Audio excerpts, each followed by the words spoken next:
For Victims and Villains, my name is Josh, and today we are talking about an upgrade. Maybe. This is M3GAN 2.0.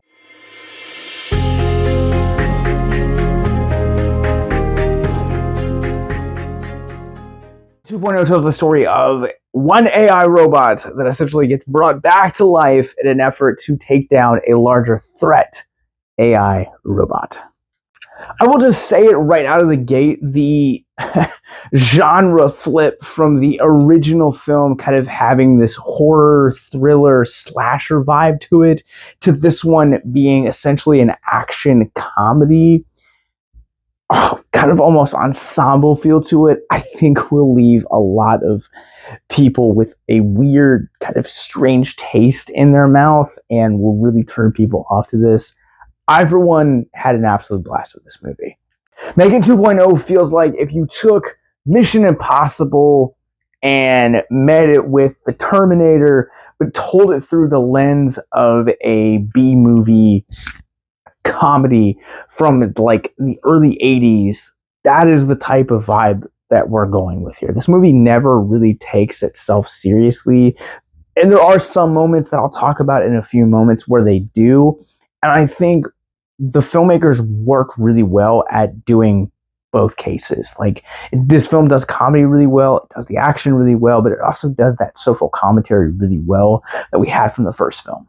When you look at the first M3GAN, it really kind of tells the story of grief and the strange places that grief takes us, but it also serves as a commentary on codependency and technology and our relationship with technology, and ultimately how one feeds the other. And in this one, you still have notes of that I think are really fascinating with what they do here, especially with the Allison Williams character and the Violet McGraw character. I think the two of them have a better relationship this time around, which was something that I really felt like that aspect of the story really did feel like an upgrade, did feel like an evolution. Yes, I will be doing upgrade tech puns throughout the course of this review. But I think in light of everything that happens in the events of the first film, I just loved kind of seeing where they took these characters in this film that I thought was really smart and took it in some really unexpected places as well. I think this movie also continues on that conversation of our codependency to technology, but it flips it on its head, and instead of it being this relationship with codependency, it's rather the toxic traits that we inherit from technology, and ultimately how we are codependent, not necessarily in a sense of grief, but just in the day-to-day every life. There are multiple times in this movie where something happens and you have a news report talking about how we are gravely underprepared for this cyber attack that has happened, or some variation thereof. And at the end of the day, this is a B movie, so many people are going to come to this movie and not necessarily see that as a mental health publication. Those are always things that I'm looking for. We'll talk more about that here in a second. Every few years, I feel like we get kind of these duologies where you get a very traditional tale for the very first film, and then you kind of get a sequel that comes along, and tonally it feels more in line with the filmmaker's filmography than it actually does its predecessor's tone that it may have had.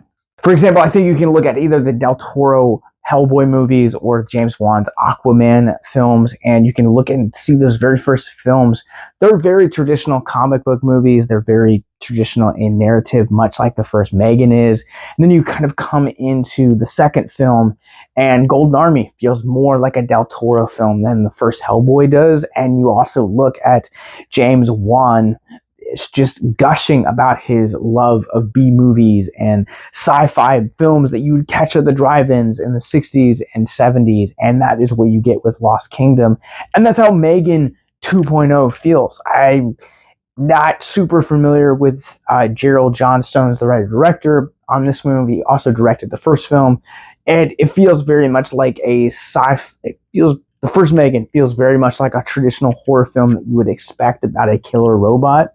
This film has so many surprises in terms of flipping its narrative and kind of evolving into this action comedy while also evolving these characters that you met in the first film and actually redeeming some of their arcs from the first film. M3GAN 2.0 is not going to be for everyone. This is a movie that I think will be despised upon its initial release. You're either going to love this film or you're going to hate this film. I, for one, had a blast in this film, as I've said multiple times throughout the course of this review.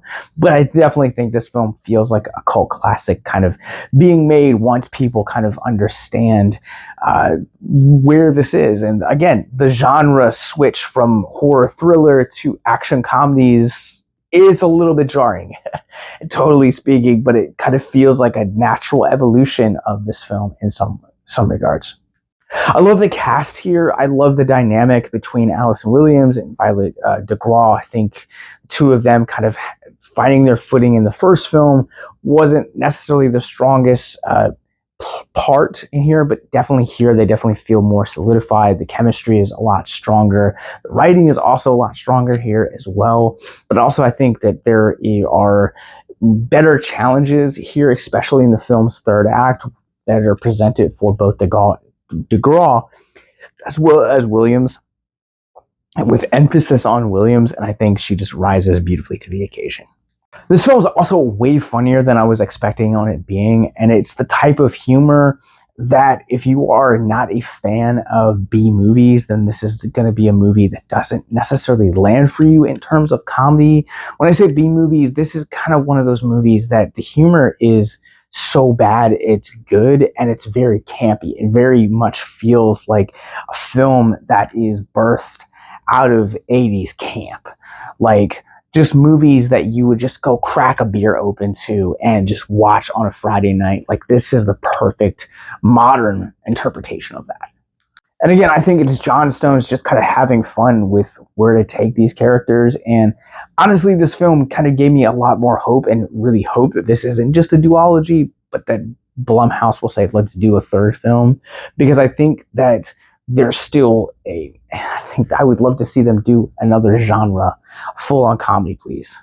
I think the pacing of this movie works really well. There are a couple parts that do drag from time to time, but overall, this movie, you're laughing a lot, you're having a lot of fun. The stunt choreography here, fight choreography, is really well done, especially considering the fact that when they're choreographing these, I was really amazed by the actors and actresses playing the robots, how robotic they actually feel, and it actually makes this film feel both kind of rooted in some sense of reality, and I really liked that. I was also very surprised by some of the emotional beats here.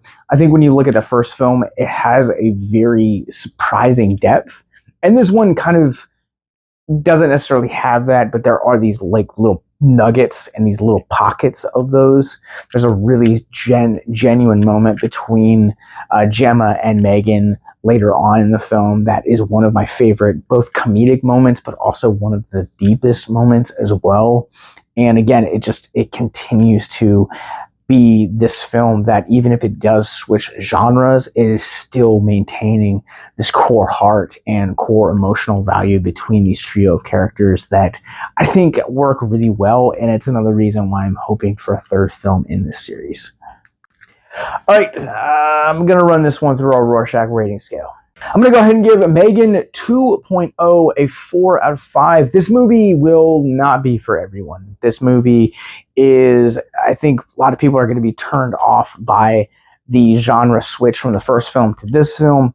I had a blast with this movie. This movie essentially boils down to Mission Impossible meets the Terminator, but told through the lens of just 80s camp. And I really had a blast with this. The comedy feels incredibly just absolutely dressed up in camp in the best way possible. I loved these little nuggets of emotion that it maintains, a social commentary from the first film to this film, kind of also how it feels like it's a progression from the first film to this film. Overall, I just had a blast with this movie. M3GAN 2.0 is now playing in theaters everywhere from Universal Pictures and Blumhouse. But let's talk about mental health, shall we?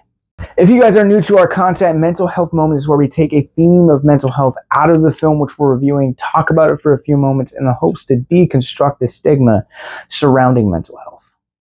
I think one of the things that this movie gets incredibly right is the importance of grace and the importance of why second chances matter. Unlike the things that my generation was told by Paramore, second chances do matter, and people can change, and people can grow, and people can evolve. And I think that not only are you seeing an evolution here, but I think there are these little moments of emotion that Johnstone does incredibly well that remind us the importance of second chances and why they matter and why they have such a profound impact on our mental health. Because at the end of the day, we are not the worst things that we've ever done. We are not our own biggest mistakes. We are people who grow and cry and feel emotion and bleed and laugh and want to be better than we were yesterday and be better than we were last week. And that is a continual thing that we do.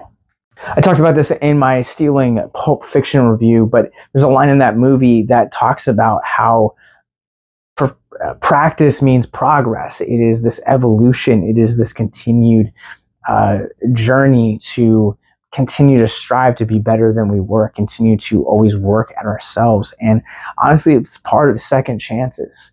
We need other people to give us second chances because sometimes the mistakes that we make, they have this profound effect on our mental health to where we think that we are that mistake and we take ownership of that and we take identity in that. And we just stop striving for perfection and stop striving for progress because we don't either A, think that we're worthy of it, or B, that we're not capable of it. And that's just not the case. So this is just an encouragement to A, be graceful of yourself, and B, to be courteous and be patient with others because you never know what is going on in their life. If you or someone you know is struggling with suicide, addiction, self-harm, or depression, please click the link in our show notes below to check out our mental health resource library. M3GAN 2.0 once again is now playing in theaters everywhere from Universal Pictures and Blumhouse. In the show notes below, you guys will also find links to more movie reviews like this, including our M3GAN original podcast from 2022 and more episodes on our podcast network, our mental health resource library, that subscribe button, links to our social media, and much more. So until next time, remember to keep it classy, keep it spooky. Have a good night.